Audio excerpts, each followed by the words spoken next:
மத்திய பாஜக அரசு பட்ஜெட்டில் ₹1 கூட நிதி ஒதுக்காமல் தமிழக மக்கள் வாயில் மண்ணை அள்ளி போட்டுள்ளது என்று திமுக நாடாளுமன்ற உறுப்பினர் TR பாலு தெரிவித்துள்ளார்.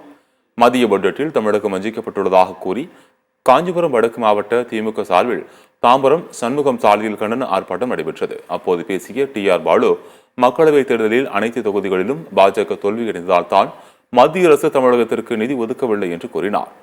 எய்ம்ஸ், மெட்ரோ, நிவாரண நிதி என எந்த நிதியும் தமிழகத்திற்கு மத்திய அரசு முறையாக வழங்கவில்லை என குறிப்பிட்ட அவர், மத்திய பாஜக அரசு மிக விரைவில் மக்களால் வீழ்த்தப்படும் என்றும் தெரிவித்தார்.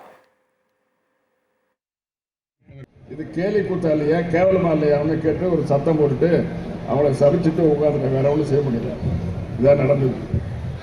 இது மாதிரி திட்டங்களை, பல்வேறு திட்டங்கள் அந்தந்த மாநிலத்துக்கு கொடுத்த நிதியை அவங்க செலவு செய்திருக்காங்க. ஆனால் இவங்க என்ன செய்யறாங்க, வாயில மண்ணள்ளி போடுறாங்க. காரணம் 40க்கு 40 நீங்கள் கொடுத்த காரணத்தினால் இது நடக்குது. 1000 தடவை 40க்கு 40 கொடுப்போம். நீ கொடுக்காம எவ்வளவு நாளைக்கு கொடுப்பாரு?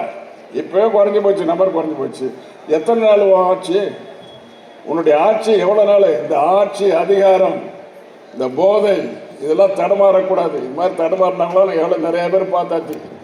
30 வருஷமா பார்லிமெண்ட்ல பார்த்துட்டு இருக்கோம். எத்தனை பேர் ஆடி குதிச்சவெல்லாம் இருக்கிற இடம் தெரியாம போயாச்சு, அட்ரஸ் எல்லாம் போயாச்சு. ஆனால் மோடி ஆட்சி மிக விரைவில் வீழ்த்தப்படும் என்பது மட்டும் நான் சூசமாக சொல்லி வைக்கிறேன். எப்படி என்னன்னு கேட்காதீங்க.